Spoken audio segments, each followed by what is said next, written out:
तुम्ही पाहत आहात MCN न्यूज मराठी। जळगाव जामोद नगरपालिका निवडणूक दिनांक 2 डिसेंबर रोजी पार पडली।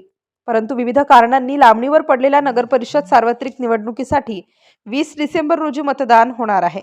यामध्ये जळगाव जामोद शहरातील 3 प्रभागांसाठी मतदान होणार असून निवडणूक प्रचाराची रणधुमाळी सुरू झाली आहे। पालिकेतील प्रभाग क्रमांक 3 ब मध्ये भाजप, काँग्रेस, शिवसेना, शिंदे गटांनी 2 अपक्ष उमेदवार असले तरीही भाजपाचे माजी नगरसेवक तथा विद्यमान शहराध्यक्ष कैलास पाटील आणि काँग्रेसचे माजी नगरसेवक तथा माजी शहराध्यक्ष अर्जुन घोलप यांच्यात सरळ लढत होत असून काँग्रेसचे उमेदवार घोलप हे सदर प्रभागातील नसून ते आयात उमेदवार असल्याने भाजपाचे कैलास पाटील यांचे पारडे जड दिसत आहे।